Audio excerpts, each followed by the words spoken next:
and it didn't work. And she organized a little bit here, but who even knows what came as a result of that. And she's just a waitress. Like, why on earth would we endorse her?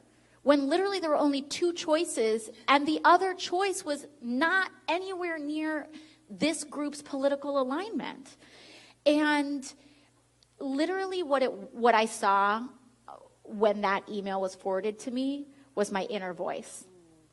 It was every critical, horrible thing that I was already saying to myself, that I was already battling when I was getting up out of bed. It was the voice, it was me looking at myself in the mirror, externalized in an email.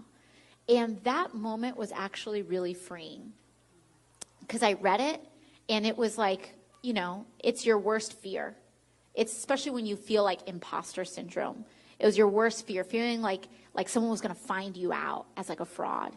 And I read it and I was like, you know what? I don't care anymore. I don't care anymore. Because, again, I'm at least trying, and they're not. So the power is in the person who's trying, regardless of the success. If you're trying, you've got all the power. You're driving the agenda. You're doing all this stuff. Like, I just introduced Green New Deal 2 weeks ago, and it's creating all of this conversation. Why? Because no one else has even tried. Because no one else has even tried. So people are like, oh, it's unrealistic. Oh, it's vague. Oh, it doesn't address this little minute thing. And I'm like, you try. You do it. Right. Because you're not. Because you're not. So until you do it, I'm the boss. That's How right. about that? You heard it here. That's right.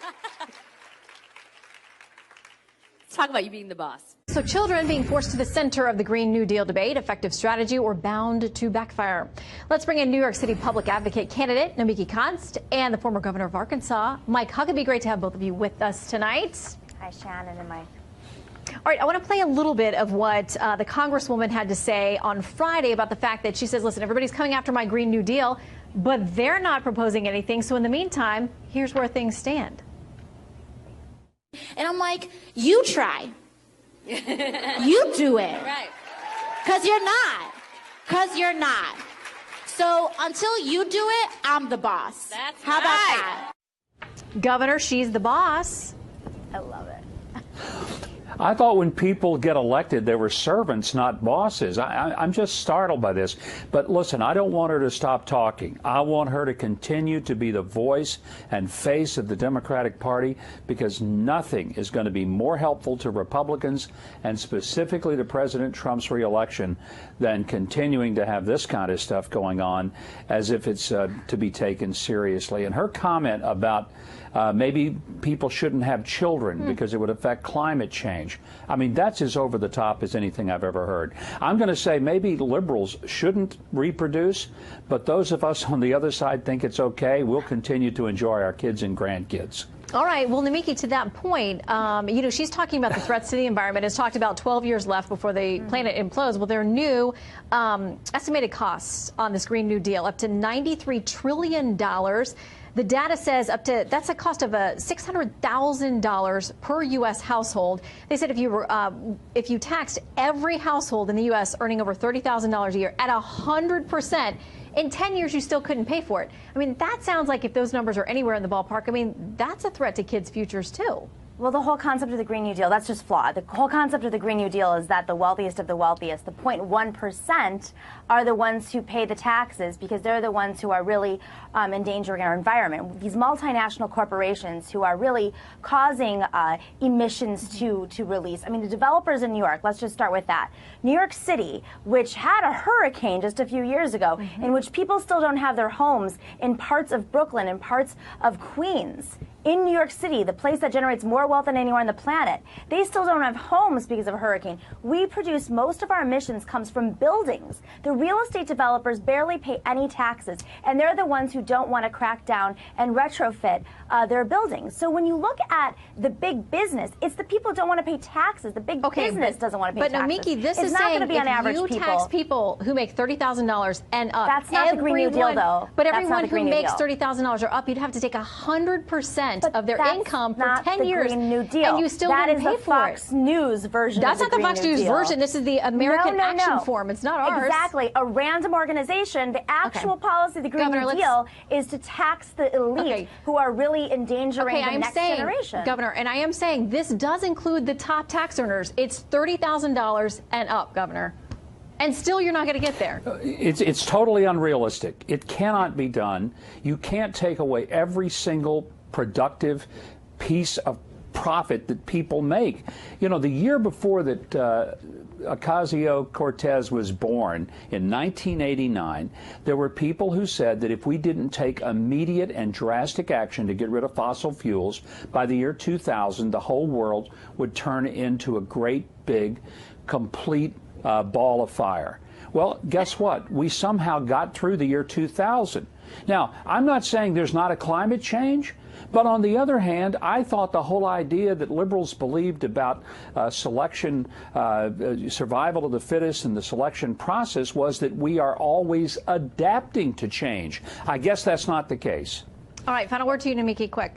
Well, the reality is that the most impoverished communities, the most marginalized communities are the first to be affected by climate change. I mean, the facts are out. This isn't about climate change, whether or not you believe it anymore. It's about survival.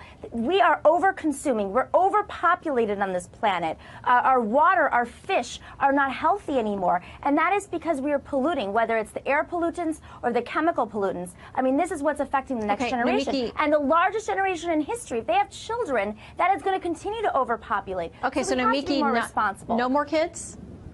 I think we have to be much more responsible. Okay, I mean, and not only Governor do we have says to crack down on emissions, but we have to be more responsible. Okay. You know, we got to leave it there. Governor says lots of endangering the kids. next generation. You say think about it. Okay, Namiki. think about it. Governor Huckabee, great to have both of you. Thank you. Thank you, Shannon. The current law as it stands now, what risks do you see by those who are filing these lawsuits against the president? I mean, just kind of along the lines of, be careful what you wish for, you might get it. Well, there is a chance of bad cases making bad law. And that's always a concern that you have when you look at a high-profile case. I don't see how these cases can prevail under the existing law. I don't see a good faith argument that President Trump lacks the authority that he used because there's virtually no conditions on that authority. And I also don't see how a judge is going to run the table on every one of the sources of these funds. Some of them will likely go through, and that's more than enough for the next 2 years to start construction. I think the more productive use of our time is to focus on how we can have a workable solution to the NEA, which had some very noble purposes at the outset. And one of those is to go back to the original draft and the concept of having an affirmative act from Congress after some period of time. And that's another question I just have. We talk about legislative intent. We talk about what happened in the, what was originally in the act and then taken out of the act. But before we can ever get to that, we have to deal with the statutory framework as it exists. So you only go to legislative intent if there is a discrepancy in the statute. And I would argue, I'm not nearly as an accomplished a lawyer as the gentleman sitting down there, or the witnesses sitting down there, but it's so vague in so many different ways and so broad-based that I don't know how you would find a discrepancy in it, particularly in order to ever go to those kind of questions. No, you can't, and history actually works against the challenge. That most of the emergencies that have been declared are largely economic and diplomatic issues. And frankly, they're not that significant in terms of emergencies. Most people, frankly, in the United States had no idea that there's dozens of national emergencies ongoing. They didn't have any idea that we had an emergency over uncut diamonds from Africa, or Zambians who might be, passing transfers of wealth. The problem is that this is so easy that the past administrations have just used it to get an edge or to deal with a problem internationally on a unilateral basis. So when a judge looks at this, is she really going to say, well, even though we have never ruled that a president cannot exercise the authority in this way, even though we've had dozens of still ongoing emergencies, I'm going to use my judgment as to what constitutes an emergency on the border on the NEA, even though emergencies aren't defined. Now, you might find a judge like that, but at the end of the day, I don't think you're going to prevail.